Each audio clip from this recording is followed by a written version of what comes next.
Hey, I'm Marina. And I'm Emily. And I've seen everything in the Sex and the City empire 10,000 times. And I'm starting fresh. So I'll be woman-splaining the show. And I'm along for the ride. But there's a twist. We're starting with And Just Like That and working our way back to the beginning. So in other words, we're watching it backwards and in high heels. This is City and the Sex.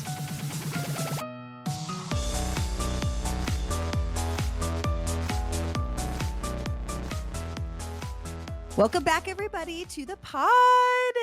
Woo! We're back. Episode 3. Episode 3 out of 10? 10. 10. 10. All right. There could be an eye on the prize here. Yeah, there could be another documentary, though. There are whisperings.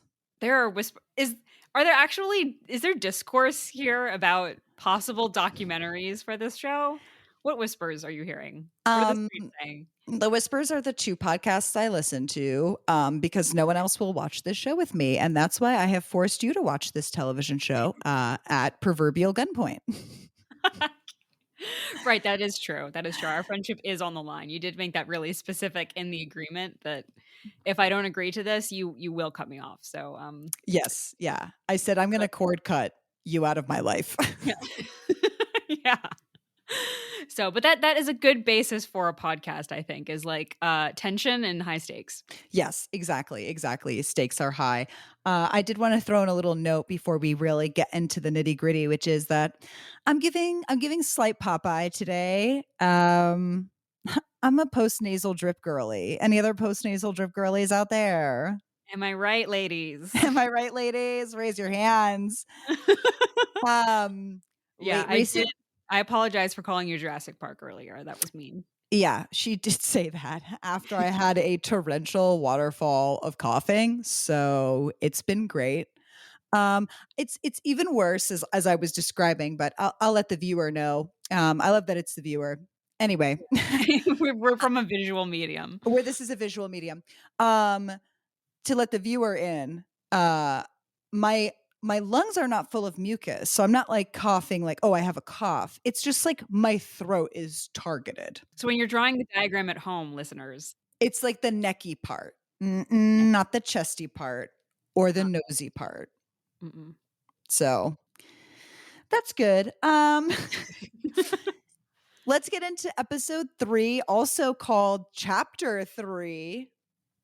Ooh. So I didn't pay attention to the episode names before. So I actually did have the thought when this started where I was like, Chapter 3. I thought they called them all chapters. I did have the thought where I saw Chapter 3. I was like, oh, so pretentious. That's so dumb. And I like made a note of it. And then when we got to episode 4, I was like, oh no, that's not. That's okay. I was just being mean for no reason. You're right. I never processed why this episode was called Chapter 3. And then on second viewing, when I realized she was reading Chapter 3, I was like, wow, I really was not paying attention on that first pass. I was really slugging through the show on that first pass.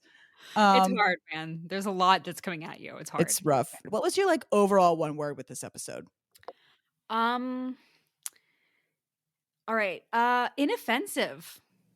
Inoffensive. I was like, it's even a warmer word, a friendlier word than I would say like tolerable. It's like this episode did not piss me off. This episode did not.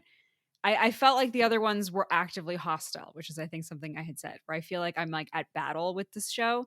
This didn't really feel like that for me. I was like, there is a narrative here that I'm following. This is an episode of television. Yeah, I would say that this episode was like,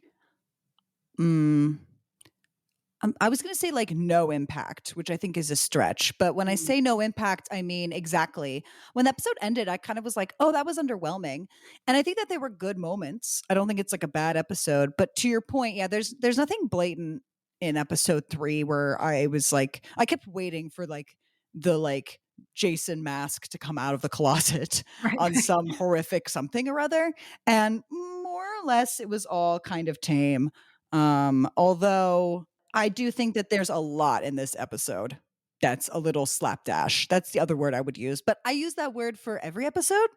So let's get into it. Chapter 3. So let's start as we always do with Carrie's plotline, because It's really interesting. I'll just say overall, I feel Carrie's very much a side character in this first half of the season and then like becomes a main character again in the second half. But like that was also my other note from this episode in particular. Like Mm. Carrie's side character, who is Yeah, she? I agree, honestly. It's interesting. I actually came into this I don't know a lot about her, honestly, aside from I think she's I don't know if controversial is the right word, but I think people have strong opinions about her. Like that's sort of the take that I've seen. So I came in a little bit ready to be, sort of shocked or wowed by this person and have a very strong opinion. And we're on episode 3 and I was like I did have that thought of I actually don't have an opinion yet of this. She hasn't really done anything, honestly, good or bad, to capture my attention. And I think you've kind of nailed it, is that she's kind of not really there Which directing. is fascinating for the person who really coined, not really coined because she didn't come up with this phrase, but kind of cemented in the Oxford Dictionary the example of like main character energy. Yes, 100%. And like I don't feel, again, I feel that that creeps back in the second half. But in this first half it's really wild to me how much every episode just feels like a collage mood board of just things adult women do, Yeah. and it doesn't really feel cemented in a way that feels tangible to me. Yeah, that's a good summary of the show so far, is things older women do. So getting into Carrie's plotline, Carrie bumps into her neighbor Lisette, who is a young 20-somethings jewelry designer, and very much a reflection of Carrie in the modern age, in the postmodern age, if you will. Okay. And they bump Did you know into this each other. person beforehand? Like, this is someone that we actually know? Lisette is introduced in season 1 of And Just Like That. Okay, okay. So, do I remember anything about her introduction? Absolutely not. Okay, okay, good. This is my second question. Great. I just kind of like know who Lisette is, and she's there. As I say before, every single performance we talk about in this show, I have nothing against this actress. This actress is giving 110%.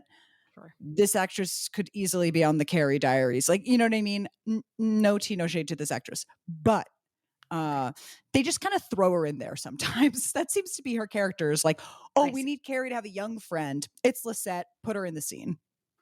Got it. Yes. Okay. That I there is kind of a theme of people who and we can talk about it as they come up, but people who I am constantly surprised to find they are friends with Carrie. You Yeah, know what I mean? this is one of them where you're kind of like, I get that they're neighbors. And I guess Carrie sees herself in her. I do think that this episode, and we'll get to it, but does set up a better relationship for them than they've ever had in the show. So I will give the show that credit. But anyway, Lisette is preparing for her Bulgari jewelry show in Bryant Park. And Carrie says that she's going to go read the audiobook to her latest book, Loved and Lost, which is, of course, about the passing of Mr. Big.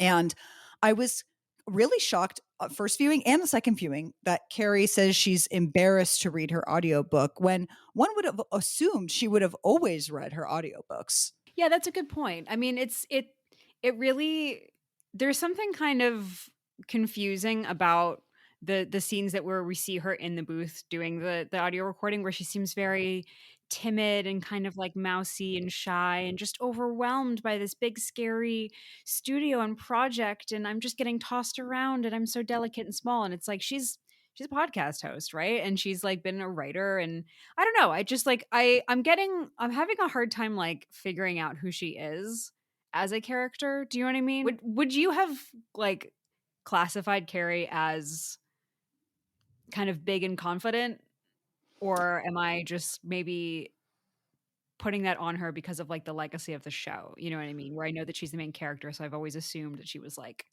this big go-getter, and I'm surprised she's really not at all what I thought she was going to be like. I feel like it's kind of what we got to last episode where you were like, why doesn't she just become a fashion influencer?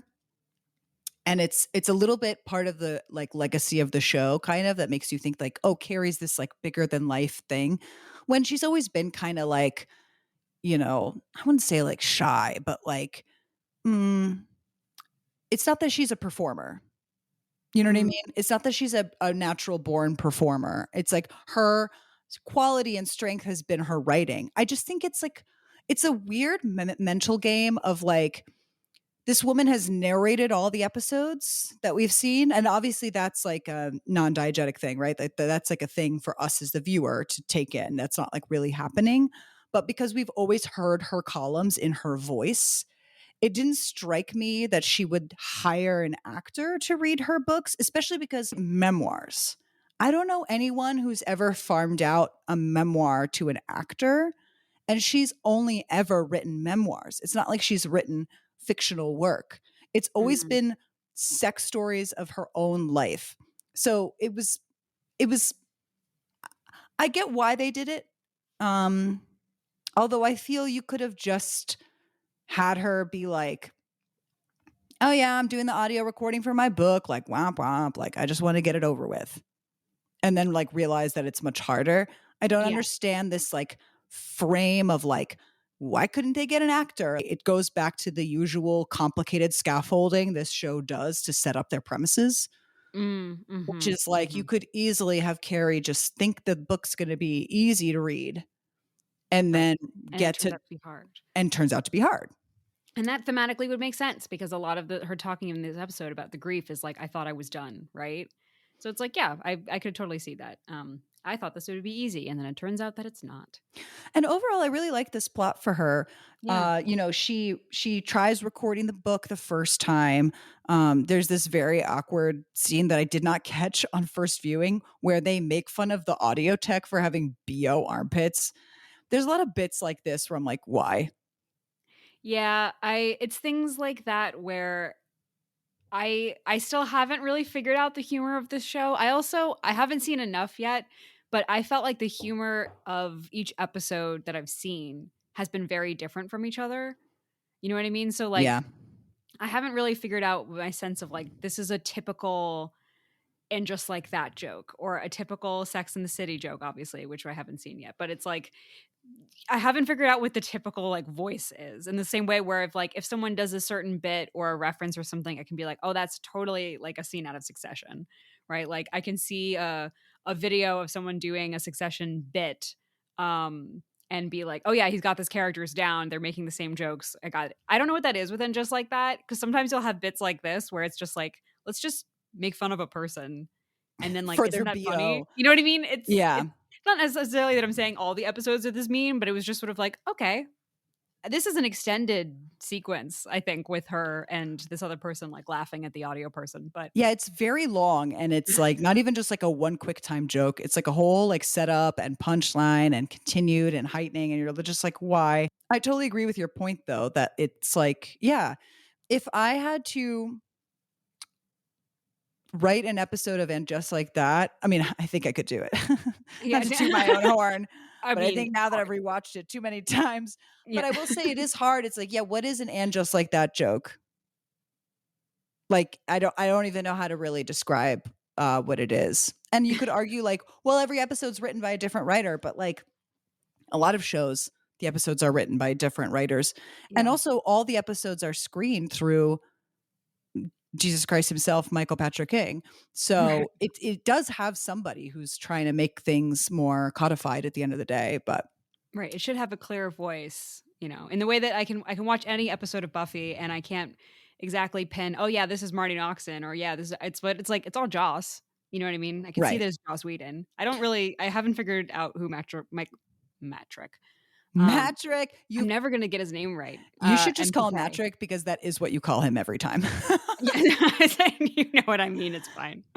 It just makes me sound even more that's a good thing for me to do to make me sound even more ignorant about the show and more close to Matrick, what's his face? And you're like, "Yes, Matrick, Emily." what's his face? That's like how your mom would not your mom's, like a mom would, Yeah. when you're like when she's like, the woman who does the songs and you're like, and she's like Swifty T and you're like Taylor Swift and she's like, "Oh Yeah. yeah." Like that's what that feels like.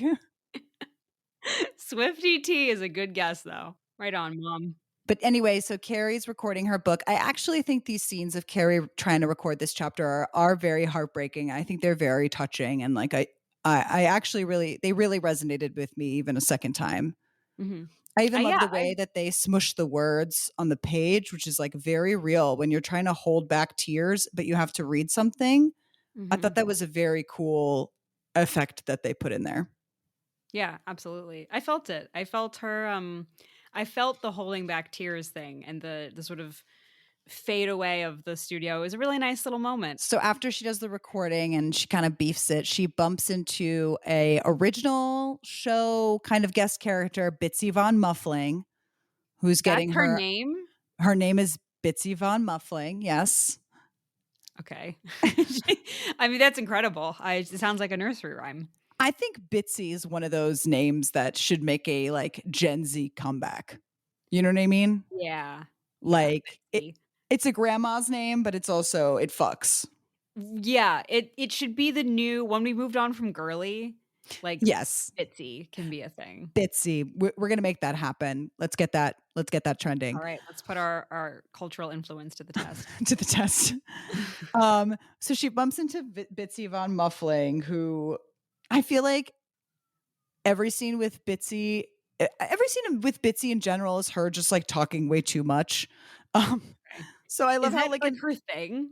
I think that's kind of her thing. She's just kind of, Okay. like, obnoxious, and she just talks too much, and she's a little bit of an oversharer, which is why, like, in the first 30 seconds of meeting her, we learn she had a facelift, but she still has to get her mustache waxed, which, that'll be me. So, I relatable Good. Bitsy.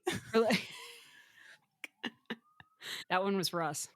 I also cannot wait till you meet her husband, who plays her husband in the original show.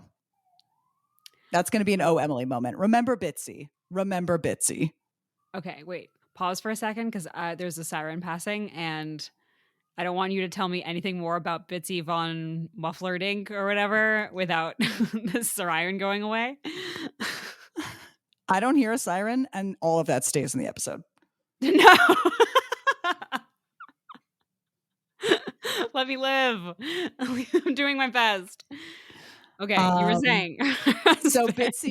Bitsy von Muffling, von Humperdinck, tells Carrie that she should do something for, herself to make her feel better, especially in these down times. So Carrie goes and buys tens of dozens of shoes and tries them all on, and they all look Mhm. great. I thought this was cute. Yeah, I love this moment, and I think the shoes are all cute, and a lot of them are, like, really modern, like, really shoes in the now that, people are, like, talking about and stuff like that, and I was like, "Yeah, this feels right. This feels like good Nice. Carrie content." Good. And then she comes up with the classic COVID excuse, which I'll say I'm guilty. I don't think I've ever lied and said I had COVID and didn't have it, but I definitely have said, "Oh, I've been exposed, and I didn't wanna go to an event." That's a good I don't think I've ever done that to get out of something, but I did use it as an excuse for not sending something as soon as I should have. Like, Nice. emails and stuff, I'll be like, "Oh, sorry, I'm catching up," I recovered from COVID, like, months ago, or it's like but I'll just use that as an excuse. "Oh, I'm so sorry." It's I great. have done that before. I have done that before. Shout out to that one person. I hope you're not listening to this. Carrie, Seema catches Carrie in her lie when Carrie stands her up for brunch. On Mhm. the side here, Seema has a whole side plot that I kind of doesn't really make sense to me, but we got to give her something, which is that her Birkin is stolen in broad daylight. She very heroically chases after it, but the thief gets away, and she's heartbroken because it was like the first bag that she bought for herself when she made it, and so it was a very personal item, which I relate to. I would say a lot of my clothing and items have a personal story to them, and so she's just devastated about this She Birkin. does have a line like, she's talking to Carrie about it, and she's in the car, and she does have this line about, like, "Oh, you know how things are nowadays, like, it's so unsafe," and I kind of braced myself a little bit of, like, "Uh-oh, is this episode gonna be, like, dealing into the crime wave?" You know what I mean? It's like, "Is that where we're going?" And then just, like, 2 sentences it's like that's how she started the line, and then she ended the line with, "But, maybe he just left the bag on the street and, like, took out all the contents, how it used to be." And I was like, "Okay, so we're both currently in a crime wave, and also the crime wave today is not like the crime wave that it used to be, and she's feeling nostalgic for the old crime wave. Seema confused me a little bit with this one. Yeah, I also was like when they were having the whole discussion where Seema, rightfully so, I think it's Seema who brings it up where she's like a Birkin is a hot market. Like people know what a Birkin is. Mhm. Like, and it's true. I mean, to steal a Birkin is at least 25K right there in that Birkin on resale, especially depending on the Mm. type. So, and people today would absolutely know that a Birkin is valuable. But they were saying like, yeah, back in the day, people didn't know, and it's like, well, how far I'm back are not you talking? familiar enough with this topic to know of a time when Birkin bags were not known for being Birkin. You know what I mean? It's like it wasn't known as the, like, Yeah, cream of the crop handbag kind of thing. So, I don't know what she's talking about, but we even us plebeians know that if I'm gonna steal your Birkin bag, lady, I'm reselling that Birkin bag. Thank you very much. yeah, exactly. Or I'm at least wearing it Yeah, around, I'm pleased using it. or you're at least gonna see me in the street with Right. it. Um, but it all culminates in them going to Lisette's jewelry show. And this I do think is the crazy part of this episode that still makes no sense on second viewing, which is Yeah. essentially Lisette has all her jewelry out, and a guy just comes and shoves a bunch of it into his pockets, and like 20 people and Carrie and Seema all see him Yeah. do it, and no one Yeah. says anything. And you could argue like they're scared or whatever, but then Lisette starts screaming like that guy took my jewelry, like somebody do something. And there's just like this long empty pause of like no one doing anything while this guy is just like taking all her jewelry. Yeah.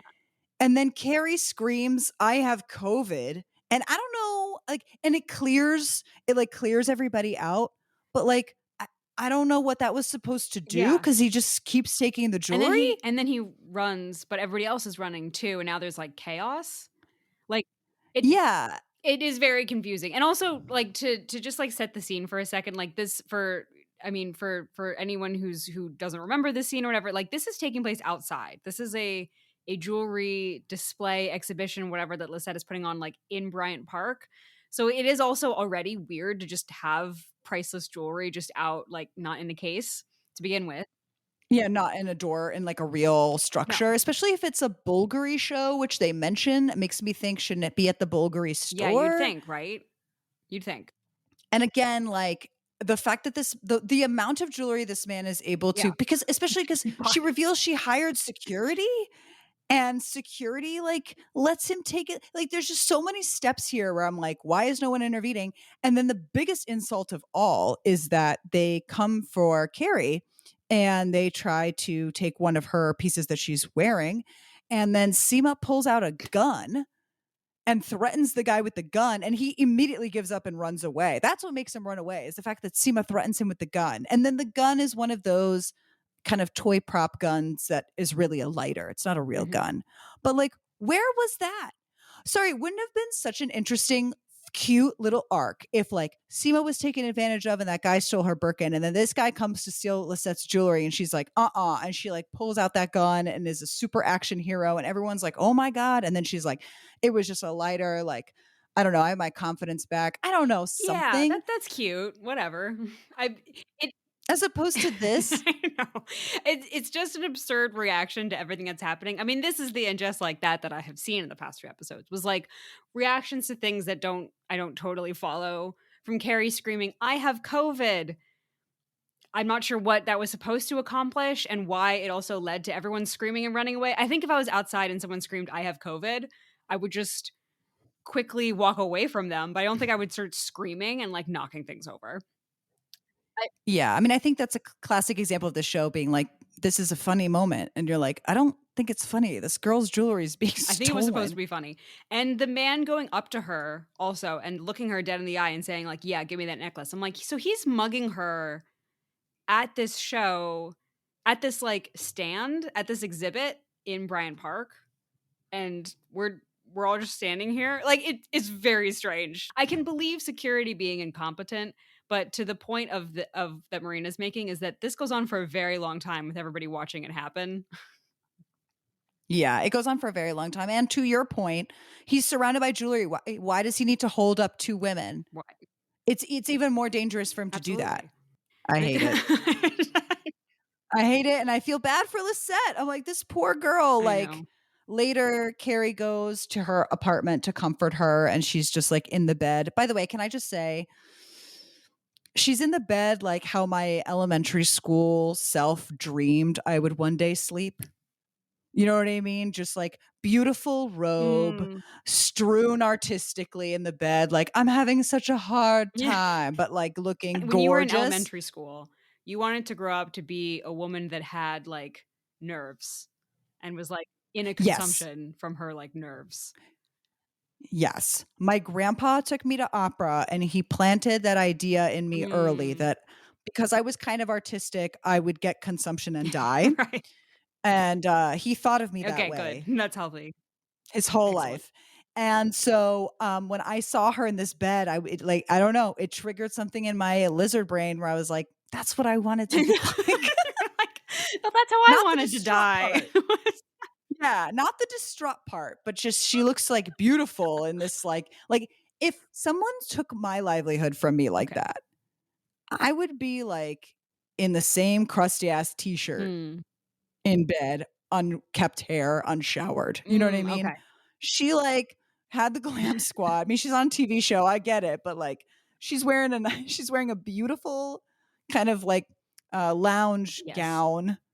Her hair is, like, curled and bouncy. I was like, Oh "Ugh, god. I mean, I delightful." love a lounge gown. I love a robe. I'm a robe gal. If anything, it's like my apartment will be a sty. Like if I'm distraught like this, my apartment will be a mess. But I will be in a robe. Like that this would be me. I would be in a robe and I will be doing face masks and a hair mask and I will be eating chocolate. Yeah, but, like, eating chocolate, like, decadently lazy, it's like a Great Gatsby kinda Mm, thing where it's like, life is I love it. hard, but it's not really hard, and, like, Yep. you know, that's what I think all women should aspire to. It's so They true. tell It's us so to true, lean Betsy. in. They tell us to work hard, but the Bitsy mantra is, "I am sick, I am I am sick. gorgeous. I'm at my lowest. All I've got is that I am incredibly hot. I want the gowns that are just slipping Yes, off exactly. from my From consumption." yeah, exactly.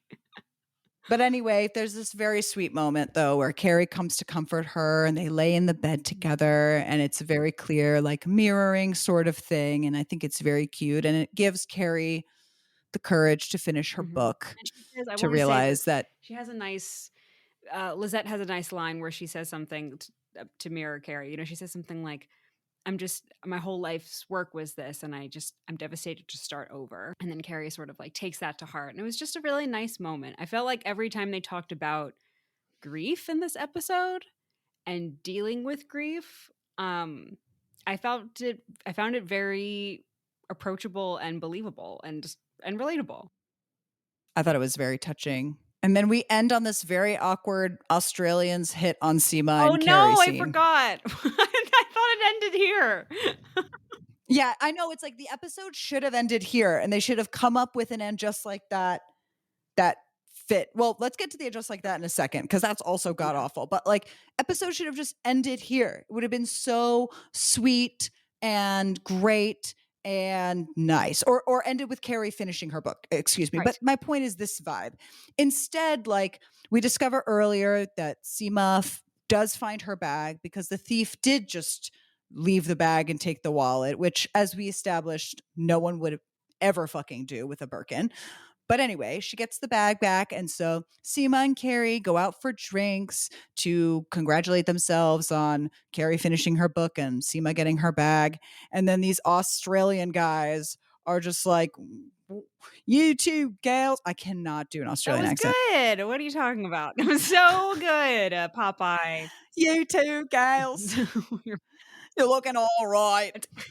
And they flirt and then they combine at the communal table. And then we end on, and just like that, I got COVID, yeah. which on second, I think on first viewing, I got like, oh, maybe they did. I think on first viewing, my brain said, oh, she did really get COVID from this Australian That's really interaction, funny. which is calling Australians Yeah, exactly, and unhygienic, I was like, which "That's so is funny because that's so that would just be like, "And I got COVID from these dirty Australians." gross. And then, but then on second viewing, I was like, I think it's kind of like they must be referencing like that's how I got COVID. Like this story that we've just witnessed is like how she got Yeah. COVID. Either way, I hate it. There are 10,000 more. And just like that, I started over. There's so many free and just like that, I narrated a book. I became an audio narrator. What I and just like that. Yeah. And just like that, I became yeah, exactly. Like I narrated my own book. Something it said I got COVID. I'm like, what? From these Australian guys? I'm like, not one of them was Also, the, coughing. like, Show me one of them the fake coughing. out COVID thing, I thought was gonna be the plot for this episode. Like, I thought this was gonna be about the hijinks that ensue from her having this lie snowball and whatever, whatever. And then it's actually a very small part of the episode.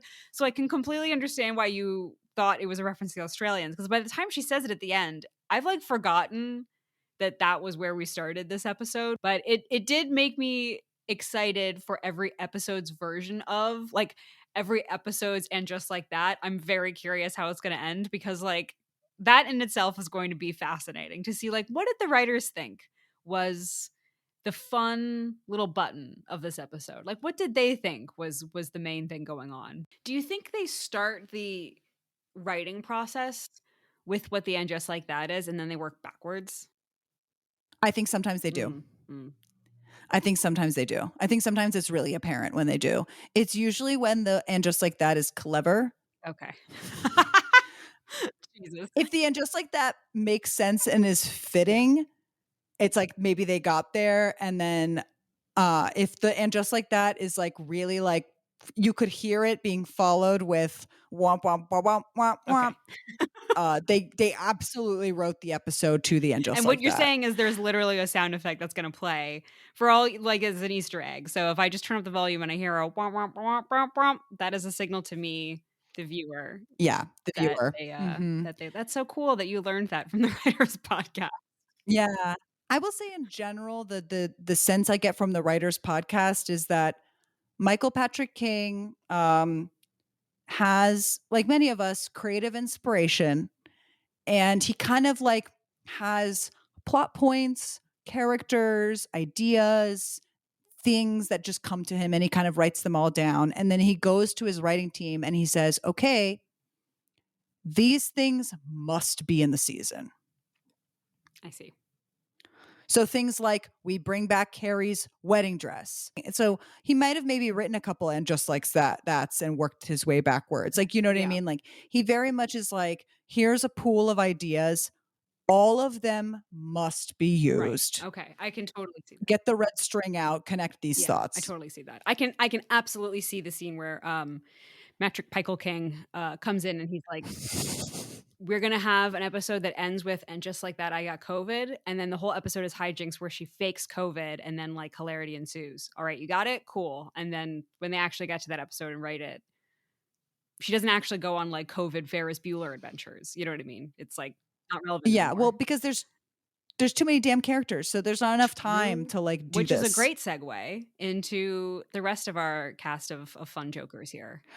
I was about to say because somebody else gets all the hijinks and they also get shortchanged the hijinks, which is Charlotte and LTW.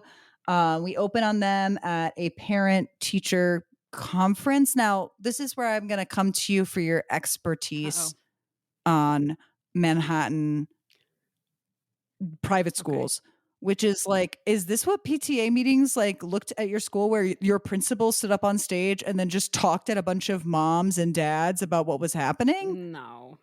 Like, I also it's the thing with the list, I don't really understand how that would get around. You know what I mean? If there was some sort of conference about this and the parents were talking about it, I don't think they're gonna go into like a stage and watch this presentation. I think they're all gonna get dinner at like a nice Yeah, restaurant. it seems like but it seems like this is like a weekly thing where like all the moms and dads come in and or the the PTA moms and dads come in and get admonished by this Yeah, principal. I know. And I was like, since when ever? The PTA meeting is solely to set up that Miranda has connected LTW to Naya for her documentary. We also learn in this very pivotal scene that there's a MILF list Mhm. that a student has made. And LTW and Charlotte are very worked up about this MILF list. I thought this was fun and silly. When we talk about hijinks, I was like, this is sitcom hijinks that like I think the way I would describe Charlotte's plots going on that I've seen so far is that like I think we said last time how like she is in a different show from everybody else, like she's in this a sitcom. It's like she's in a sitcom that if it was on its own, I wouldn't personally, I probably wouldn't watch. I'm not that interested in this. I don't find her it's like I wouldn't tune in, but at the same time, I feel like relief when her sitcom's happening because I'm like, "Oh, I know what's going on here. Silly hijinks." You know what I mean? I'm like, I've seen that show that she is in, that none of the others are in. My biggest thing with Charlotte, though, they do it multiple times this season, is they give her a hijink, they build intensity, and then they just drop it. It's no payoff. And that's what happens with this MILF Such a list. bummer. Like the MILF list comes out, LTW is number 2, Charlotte's number 3. They like lord it over the other moms at school. And then they find out like one of the kids wrote it, and which kid wrote it, and then like the hot kid wrote it. And then they sexualize this kid in a slow-mo up and down body shot, which is very uncomfortable when you're like, this kid is definitely 14. That was the thing I was going to get to was my big line of like, oh my God, this is happening. And all the women are randomly at school. I don't know why they're there at school again, but inexplicably they're in the school hallway. They're all gossiping with each other about this list. And then this kid walks by who you can tell they've casted him older to make it less uncomfortable, but that doesn't fix the problem. Like this is an actual student. So like even though the actor is clearly like a man, like that Yeah. doesn't actually fix the problem of this being a student who the moms are reacting to as like, oh, it's the hot student. Someone makes a joke of like, oh, this is a creepy list. Like who would ever make a list about how like hot the moms are? It's probably some pervy kid. And then a hot guy is supposed to walk Yes. by and they're all supposed to like slow motion kind of fan blowing like, oh wow, he's so hot. I think someone even says like hubba bubba or something. I'm like, that's minor. That's a minor that is at the school with your children. This was played for laughs. This was played for laughs. I'm going to say it one more time in case anyone didn't get that. This was played for laughs. Yeah, it's very uncomfortable. And again, it goes nowhere. I'm There's no like, need for this. where's No the payoff. like the principal says they're gonna put this on his permanent record. LTW and Charlotte like stick up for him. And then there's this like there's this whole interaction that I honestly on first viewing I didn't understand, and on second viewing I also didn't understand. And I was like, how am I not able to understand what's going on? It's like Charlotte and LTW defend the kid because the this offense is going on his permanent records, and the other moms are just like, oh, you're defending him because somebody got on the list. And then the principal brings up this point that apparently like some moms were overheard objectifying the kid in the hallway. And then the other moms look guilty, but LTW and Charlotte look like victorious. Like, and then the scene just ends. Yeah. And I'm like, what has Right. happened? I need a final scene that's like, is this kid screwed over? Does he like apologize and then like slap one of them on the ass? Like, it needed one more scene. I was like, where did it go? It just Exactly. I'm constantly edging. That's my problem with Charlotte's plot is I'm constantly edging. I'm like, I need to finish. Like, let me finish. Absolute blue balls of a plot once again. I mean, that is exactly what it is. I forgot how outrageous it was until you pointed that out. Like, yeah, the scene does just end. And it is such a shame because the setup was so fun. Like in the scene where they're all getting together to discuss what they're going to do about this, I actually really liked the goofy LTW Charlotte saying the same thing at the same time and doing a really fake job of pretending to be surprised, where they defend and they're like, "Oh, it's because you're number 2 and 3 on the list," and they're like, "What? I didn't know that." You know, like that sort of like very goofy tongue in cheek thing. I was like, I actually love this. It's goofy and silly, whatever. it builds up to like, okay, this is a couple beats of jokes, and then the punchline, the conclusion, whatever, we don't get it. I also feel they feel that this scene is so funny that it is the end. That's the other devil's advocate I can play, is that they think that this scene is the topper, which it's not, in my humble opinion. Naya does this interview with LTW. She flirts with the audio guy who gets too handsy with her. Yeah, Sorry. I'm that like, was if an audio inappropriate. guy ever touched me like that, I'd be like, excuse It you, hot or not Yeah. hot? Not hot. Not Not hot. No, hot. no.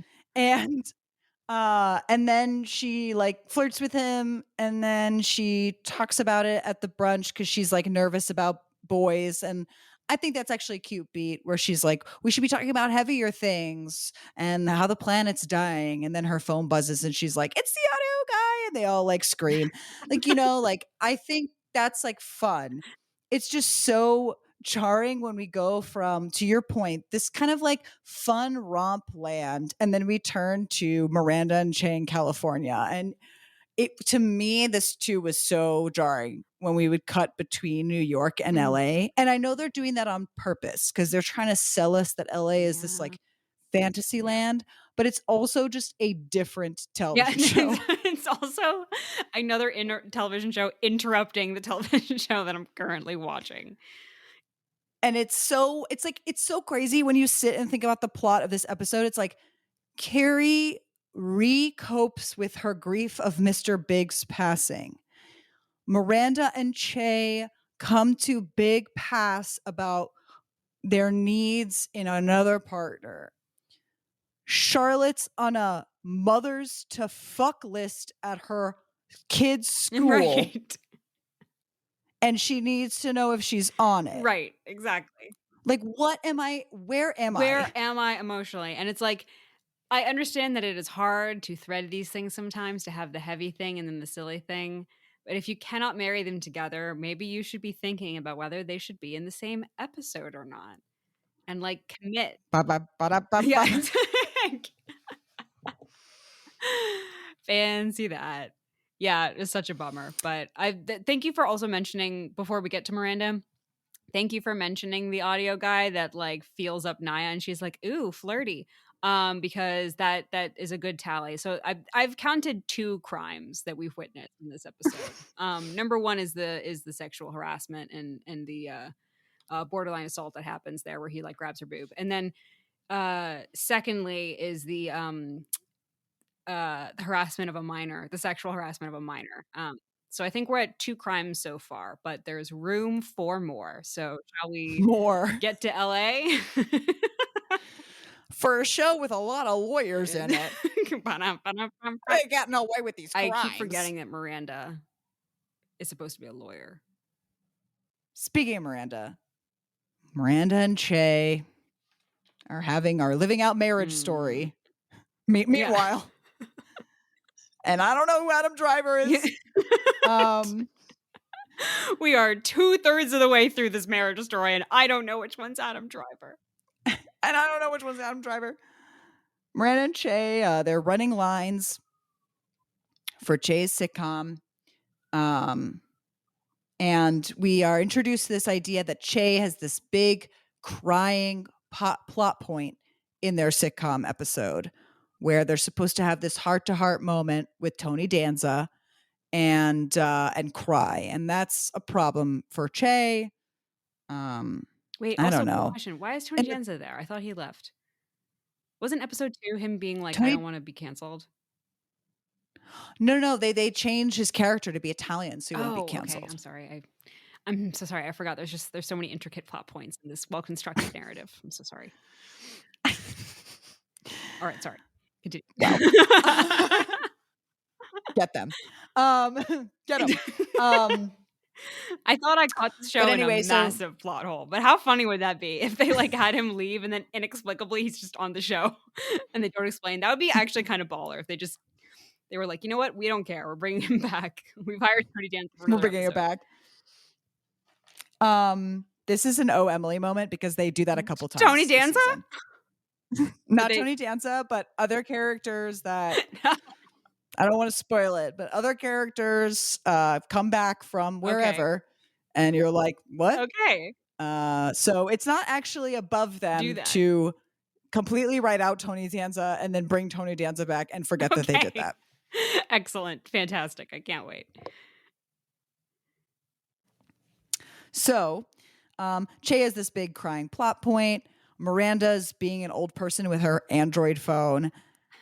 I I don't know. There was just I get that it's like a new phone because she lost her phone on the beach, blah blah blah blah blah. And it's an Android, and how do these Androids work? But I'm just like something that I'll say as coming from the knowledge of the Mm. show is Miranda was the one who was always with the technology. So she was the first one to get a Palm Pilot, and she was like trying to get the girls to get a Palm Pilot. So like it's not that like Interesting. she's never been interested. Like Carrie was always the archaic one. Carrie refused to get a cell phone, like a Nokia cell phone. Like she refused and then like got a Nokia and like barely used it. Carrie refused to get like a good computer. Interesting. Carrie refuses to get email. Like that's very much a Carrie thing is like would be fitting of her like not knowing phones. Miranda like again, lawyer, working girl. Like working girl you have to be up on the tech. Yeah. Okay? Yeah. You have to know how to work an Android, Yeah. okay? Again with the I, like, forget she's a lawyer. Not that, like, by being a lawyer, you automatically know how to use a phone. It's just, like, she really acts like 20 years older than she is in terms of how bewildered by things she is. Do you know what I mean? Like, she's bewildered by things Yes, she should definitely be used to and able to handle. it is staggering to me that Carrie and Charlotte really feel like a youthful 50. I'm saying feel. I'm not talking about their appearance or anything like that. I'm just saying in terms of the vibrancy that they give to the camera, it's like a youthful 50 and Cynthia's like 78. Yeah. But whatever, phones are funny. And then you know what's also funny is old people getting tattoos. So funny. First of all, she's not old. Let me take that back. But it feels like the show is trying to be like a yuck yuck, like an older person getting a tattoo, and it's like people do it all the time. Yeah, this is a completely normal thing. I could understand her being like, "I'm not sure if I wanna get it. I'm confused. Let me call my friend." And then Carrie being like, "Oh my god," and kind of judgmental because I can see Carrie being, like, disgusted with this. You know what I mean? It's like but it's not an age thing. It's like a personality thing. You know what I mean? Like, I could see Carrie's taste and personality being someone who kind of is a snob about that kinda thing. There's no Mhm. reason for their age at there no. Like that I don't know. Maybe I'm wrong. I don't let's poll some 50-year-old women. But I don't think it would be this much of a big deal, but it is here. Yeah, I don't think so. Especially for like living in New York. I would say nowadays city life like most as we saw, excuse me, it's impossible to see virgin arms in city life. So, Exactly. but we see that Miranda does indeed get a little tattoo that's MH, which is Miranda Hobbs, which is her maiden name is Mm, Hobbs. okay. Um, as like a I was gonna reminder ask you of who because I she was like, is. the camera lingers on this, and I definitely should know what this means, but it was very funny to me because she, like, pulls off the bandage for the reveal, and I'm like, "I don't know what this is. I don't know. That's That's not so a funny. robot. It's not." Yeah, because I guess they've never said Hobbs, and so you were just like MH, Michael And Patrick yeah. King. It's like, Michael, what's his face? Is that his director's self-insert? I did have to go through the characters in my head. I was like, "Who could this be?" But I think it's just yeah, I think it's a classy. I mean, I think her getting a robot would have been more No, offensive, it would've looked pretty bad, but I mean, and it would look really I think bad. it's interesting because she wanted something to, like, represent the self she was and to, like, never be again, basically, was what she was saying to the tattoo artist, was like, "I want this to be the Yeah. person that I left behind and never going to," and that's why she wanted to be like a robot because it's like a corporate robot that works all the time and whatever, whatever. So I think it's interesting that she, like, used her actual initials for that, but we'll see how that I don't know, we'll see how that develops, I guess. I think it's a nice touch. Again, sometimes in these episodes they have these nice touches and you're like, "Let's just stay here." Instead, Miranda goes to Che's taping of their pilot and she gets a frantic phone call from her son Brady from Amsterdam where he's been dumped by the girlfriend and he's acting erratic and crying. And Miranda tells him, book the first flight home to New York, and I'm coming to New York to take care of you. Mm-hmm. Which my mother Yeah, never. I mean, before we get into the cell phone hijinks that are about to ensue, how did you feel about this reaction from Miranda? Was this supposed to be Miranda's going over the top, or do you think this was supposed to be normal in the language of the show? I think Miranda also feels really bad about what she's done to their family in terms of just the disruption of, breaking up with Steve and dating Che and like exploring her sexuality. So I don't actually think it's like outside of the realm of the character to drop everything and fly to New Mhm. York. But it is just, again, I feel this MacGyvered scaffolding that this show puts up, which is like he has to get dumped or Mhm. whatever. It's another thing where it felt fake to me. I thought, is he faking this Yeah. to get her to come I home? think 'cause it's played I, a little bit like a joke that it made it confusing, and that's also why I wanted to see, like, what your thoughts were on it because it is a little hard to tell what if they're taking it seriously or not, and I think the scaffolding is the best way to describe what's happening here is because I think that's what's going on. It's like we need to have Brady in a situation serious enough that Miranda would get on a flight and go home, but not too serious that we're actually gonna have, like, serious repercussions from this, narratively speaking. You can't right, where actually he's put like him going to off. be in the hospital or something. Exactly. That's exactly how I feel. But then like she's playing it like he is Yeah. dying. And he's playing it kinda, like, Yeah. goofy because he's also in, like, fake Amsterdam, which is, like, probably on a soundstage I do like the somewhere. fake Amsterdam is just, like, a street with red lights because it's like, well, Yeah. there's a red light district. It's like, "Alright." It looks very comical. And, like, everyone's doing other typical Amsterdam things. I think that's the dissonance for me. I don't think it's against Miranda's Mhm. character for her to fly to be with him. I think it's just the tonality of the 2 is, like, what is it's very Yeah. jarring. But then Miranda has to go to the taping where classically, in these sorts of things, you need to lock away your phone because they don't want to leak. And I think she does a brilliant play here, which is like, I lost my phone and I'm trying to live without it. That actually made me giggle. It's a good lie, and the security woman is like, "Hell yeah, you're in." It's like, totally buys it, which is funny. But yeah, this is another example once again of, the writing or the character, I don't know exactly who to point the finger at, but, like, a person not behaving in logical ways, so it's like Miranda tells Brady on the phone, "Go to the hotel right now and call me when you get there." So that means logically, Miranda's expecting a phone call soon, yes? Because she just told someone to call her when they get to the hotel, right? And yet, she sneaks her phone into this viewing and then is surprised when she gets a phone call. Question mark? Like, she Yeah, just told someone to call her. I What are you surprised that you got a phone call for? What was she expecting? yeah, it's also like it's the thing about me where I'm like, is this just me or am I just being obnoxious about this? But like I would be staring at my phone the whole Oh, taping 100%. Are you kidding? I wouldn't because I even would be be waiting in for the the taping. call. I would First of all, I Right, wouldn't even go in the exactly. First of taping. all, you and I are reasonable people, and we would have texted our partner who's in there, "I'm having a family emergency. I'm so sorry. I love you. It's gonna be great. I'm okay. Nobody's hurt, but I need to go take care of this thing." And then I would have been, like, waiting for that call, right? Also, because like Che's not looking out into the audience to like find No. Miranda, right? So it's like if you weren't even, you could just lie and be like, it was great, whatever. I mean, I'm just saying, like, there's 10,000 things you could do, but let's just say for the purpose of the Yeah. plot, like you're in there, like even that doesn't work because I would be staring at my phone the whole time. Honestly, it's like, what's more arguably more whatever is like her continuously trying to stare at her phone and then a guard comes over and is like, is that a phone? Like get the fuck out, as opposed to it even calling. That is so true. This is the second time where you said something where I'm like, "Oh, yeah, literally. Wait, why isn't that what it is?" That makes me mad because it doesn't actually add any complication. You've just had you come up with this way to actually simplify what's happening, and it makes more sense. They've overcomplicated it to the way that's making less sense.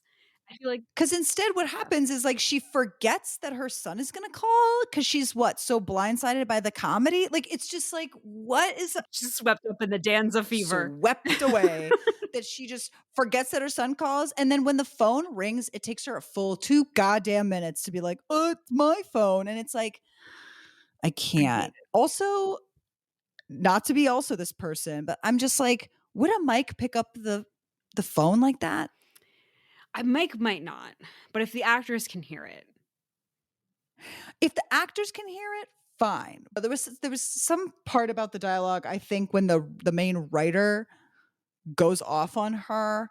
I think we could have dealt with this in a much more stealth way Yeah. This is not the first in time my cell general, phone has gone off in one of these things. as opposed to pantsing her and, proverbially pantsing her in front of everyone, and then turning around and pantsing Che, being like, "They're a stand-up, so they can't act." It was so bizarre and out of pocket. It just immediately, for no reason, to turn on the main star of the show because there's a disturbance in the audience, to turn on the main star of the show and be like, this person is garbage at their job. Is like, how did you get from A to B? What is Jay doing that's gotten you so pissed? It's like so insane. It's just, once again, A led to D, which led to G, which led to B, which led to C. And like that is the Yeah. logical, like how things develop in Miranda's plots, because it was like every person reacted in an insane way. So yeah, Che for some reason gets thrown under the bus. Everyone's yelling at Miranda. It's like all hell has broken loose because she's her phone's rung.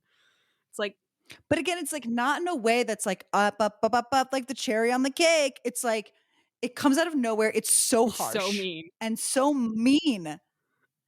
Anything that has to do with Che is Yeah. mean. And I was debating about this the other day because I saw a clip from John Mulaney and he was saying something along, I'm paraphrasing, but he was saying something along the lines of like, if stand up wasn't funny, it would just be mean. It's just like a mean rant about someone or Mhm. something. And I think there's truth to that. I think comedy very easily can slip into being mean about someone. But it's staggering to me how even without the comedy, because it's not like Che is making comedy about Miranda per se in this moment, but just anything that has to do with Che is mean spirited. I feel like they're trying to say like Hollywood maybe is mean spirited. I don't know what it is, but it's just a very mean atmosphere. That's true. And Yeah. I don't know what they're I trying to think my say most with that. generous read of that would be what you're saying about the like, oh, it's LA. Oh, they're a comedian and they're caught up in this LA thing where everyone's like kind of nasty to each other. But at the same time, I kind of don't want to give them that much credit, especially in the same episode where we had an extended bit about like a guy smelling bad. I think I'll have to see more of Che Diaz to figure out what the writers think about them, if that makes sense. Like, do the writers think of them as this allegory for like the glitz and glam of Hollywood? Do they think of them as the sort of kind of bullying character? It's sort of hard to say, but I think that's a really interesting observation you've made. And I feel like you've articulated something I was having trouble articulating, which is, yeah, the vibe of their scenes all the time is just like people being nasty to each other, whether that's Chet or someone else. It's just someone is just nasty all the time. And I say it for once in my life, and it'll be the only time, but part of me is almost like it's a disservice to Che, I feel. Mm, Later in the season, things change for a little bit, and it's actually really refreshing. And it makes it even more apparent just how much mean spirited it is surrounding Che. And I don't think Che is inherently a mean person. Like, I don't think stand ups are inherently mean people. uh-huh. But Mm, I wonder if they, to your point, I wonder if the writers of this show know that that is what they are continuously tapping on with this character. One thing I did want to point out though is when Tony Danza calms down the whole fight, I think someone off screen says, "The man, the myth, the lasagna." really? Yeah, somebody off like, Tony Danza's like, "Let's all calm down," like, "Hey, let's take another take," and everyone's like, "Yay, Tony Danza," and then someone off screen goes like, "The man, the myth, the lasagna," and I was like, "That is what I want on my I tombstone." was just going to say word for word, going on your gravestone, Marina. Going on my gravestone, "The woman, the myth, the lasagna," That's period. so That's the tattoo I'm getting to know yes, myself.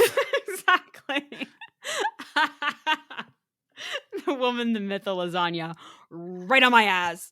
I Right on my That's ass. so funny for so many reasons, but chiefly because it's not even referencing anything. It's aside from the fact that it's Italian. Like, there's just no reason to it's not like they're talking about lasagna, right? Or did I miss something? No, I think it's just like Tony Danza, that guy, he's an The Italian. lasagna. I'm obsessed with Right. that. We're making t-shirts is what we're saying. Okay. But Miranda goes outside, she's shooed away, she calls Charlotte. I think they actually have a really touching friendship moment here where Charlotte's like, "You should fly to your son and like, really take care of this and whatever, and like it's gonna be okay, and like you're gonna be okay." And I was like, "Oh." And then the mean-spirited train continues as Che bursts out of the taping to yell at Miranda with like a little person holding an umbrella to block the Don't wanna sweat sun. out that makeup. All I remember is Che yelling at Miranda because they're pissed. Miranda being like, "Sorry, I have to go to my son." Then Che being like, "Okay, we're even." And then Miranda being like, I don't want to leave on a yucky note." And Che's like, "All right, have fun." And then it's over. I feel like that's all their arguments is like, big bad thing has Mhm. happened, or not even bad thing, just like big thing has Right, happened that's bringing out doubt and insecurity in their right. relationship. And then it just kind of it just in the way that Charlotte's plots just kind of go boop, these also just kind of go like, and we'll talk about it next time. Yeah, like, I think it's setting the seed for something, I think, but because they did kind of I'm seeing the insecurities build in their relationship, right? So I see some sort of level of continuity here that at least I don't get with Charlotte's. But yeah, there isn't really an actual conclusion to this. We do skirt over it, which maybe that's a problem with them is that, I don't know. But it seems like this conflict hasn't actually been resolved. They didn't actually fix this. Yeah, big ick. Big ick. Yeah. And then it's over. And just like that, I got COVID. So I think we should go into our final beat always. And let's start with the negative. Emily, what is your get them of the episode? What is the thing that you were just like, get this out of here, get them mob style, um, burn them at the So stake? for my for this episode, my get them is specifically directed at the New York City Police Department, and I would like them to get the parents at the school for targeting a minor and not only like oohing and awing over this minor's apparent attractiveness, but even vocalizing it without shame and saying something I don't even remember what it was, but along the lines of, like, "Oh, hello," or whatever they say in their little gaggle of disgustingness. That's my get them, is get them and put them in jail. They are not allowed near the school again. Yeah. I mean, I agree. I would have said that would have been my get them, but I don't want to say the same thing. So to keep it short, my get them will be that weird fucking Oh, Australian yeah. Cool. ending. I hate it. I'm not saying older women can't be hit on by young men or anything like that. That's fine. It comes out of nowhere and I hate it.